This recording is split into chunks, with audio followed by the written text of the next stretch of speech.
Hey, welcome to 1500ESPN.com. I'm Derek Wetmore, and this is Andrew Kramer. We're out here at Winter Park after Vikings Wednesday practice. A couple things to talk about today. We spoke with Teddy Bridgewater about some of the protection issues in Sunday's game. We'll touch on that.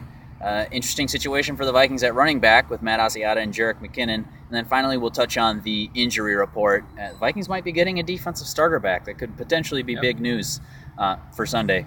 If you enjoy any parts of the video, check out the Purple Podcast, because I guarantee we're going to talk about all the same things, just in greater depth in the longer form podcast. I also talked with running back Jerick McKinnon today for a Sports Over Beers podcast, so check out either of those podcasts. You just go up to the show page. At the top of the page, you can find everything there. We've got them on SoundCloud and on the website. So now that all the housekeeping's out of the way, Andrew, Teddy Bridgewater today really took a lot of the blame on his shoulders for the 8 sacks and 3 interceptions against the Detroit Lions. What is your perception? I know in talking with Mike Zimmer, he thinks about it a little bit differently. How did Zimmer view Bridgewater's performance compared to how the rookie quarterback saw it? Yeah, Teddy Bridgewater's going to win over a lot of hearts and minds in this locker room by shouldering all this blame that this rookie keeps shouldering. He did the same after 8 sacks in Sunday's loss to the Detroit Lions. He basically went out there and said today, speaking for the first time since Sunday's loss, and just saying, hey, I need to get the ball out quicker, I need to hit receivers quicker, I need to put the ball in better places for them to catch it when they're dropping it. He just said everything was his fault. And basically, like I said, he's going to win over a lot of hearts and minds by not blaming other people, but if they don't start winning, none of that's going to matter. Mike Zimmer basically said, hey, it's a team issue. It goes from the receivers not getting open to the offensive line not blocking to Teddy Bridgewater also not getting rid of the ball quick enough. So he put the blame on everybody, but obviously the one group we didn't get to talk to today, the offensive line, should shoulder most of this blame after allowing 14 sacks in the last 2 games. Is that your perception of Sunday as well? I mean, with 8 sacks, I know there were several that Bridgewater probably held too long. He said he had 1 or 2 hitches when he really should have just gone with 1 and gotten it out. Is your perception that the offensive line had a bad game Sunday against a very physical Detroit front? Yes, they got outmanned and outworked probably by the best defensive line they're going to see all year in the Detroit Lions, and that's just something that they're going to have to live with and move on. But Buffalo's no joke either. The team they play this week has forced 19 sacks. Detroit's forced 20, with 8 being from the Minnesota Vikings. So they have a formidable defensive line. These tests aren't going to go away for the Minnesota Vikings.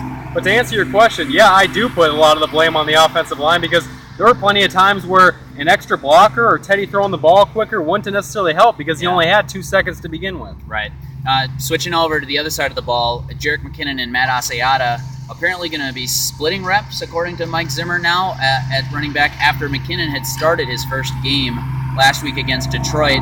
How do you see the running back situation playing out, given that the offensive line, especially in pass protection, is kind of slumping, but and they're also missing right guard Brandon Fusco, who is critical in running.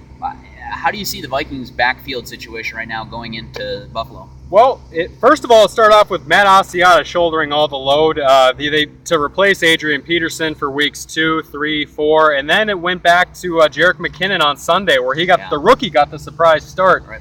And trying to figure out if that's the path they want to go to, I asked Mike Zimmer if he was going to be a starting running back, and he said, we'll see. But then today, Mike Zimmer told Buffalo media on a conference call that, hey, they want to give more carries to McKinnon, more to Asiata, less to McKinnon, and even out the workload. They want a committee approach to running back.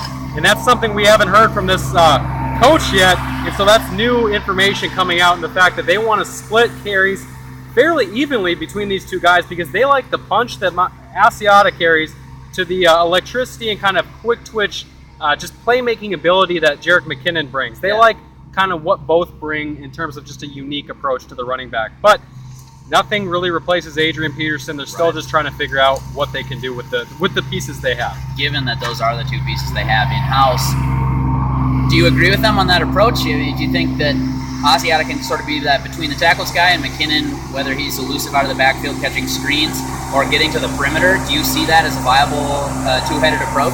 I do. I mean, Asiata's a guy that'll take what the blockers are giving you, but right now the blockers just aren't giving you much. So that's kind of the problem with him. But what Mike Zimmer likes about him is his durability and just in general his toughness. He likes just the way he takes hits and tries to roll forward with them. He's not the tackle-breaking monster that Adrian Peterson is by any means. But he's a guy that will get you through some goal line situations, and I think that's what they like out of him. But I think what they like, the tandem that they like from these guys in terms of what they bring together, is an ability to mix up what defenses are expecting. Yeah. If they get used, like the Lions did, get used to McKinnon being able to just absorb one hit and go down, maybe if they would have thrown Asiata in there a few more times, it could have mixed up some different runs and given them some different looks. So just not being as predictable, I think, is what Mike Zimmer is kind of thinking with this.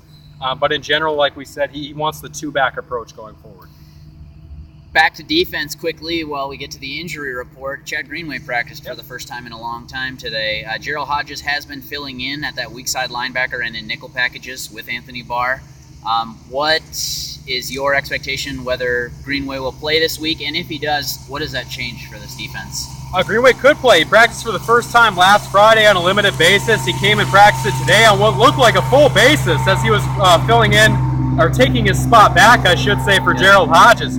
Gerald Hodges sat out today with a hamstring injury that he suffered in Sunday's game. But either way, if he was here, I doubt he would have taken his spot back with Greenway being there. So if Greenway can go back, it gives him some experience back there. I think Hodges was a pretty decent fill-in for being just a second-year guy. So I'm not sure performance-wise what you're going to be getting because Greenway wasn't playing that well before he went down with his injury. So we haven't seen in 2014 what a healthy Greenway can do. And I think they need to wait until he's fully healthy to trot him back out there. Good stuff, Andrew. We're about to go record a podcast, so if you enjoy the Purple Podcast, just bookmark that. Bookmark it on 1500ESPN.com or SoundCloud.com. Like I said, top of the page, show pages, find the podcasts. They're all right there.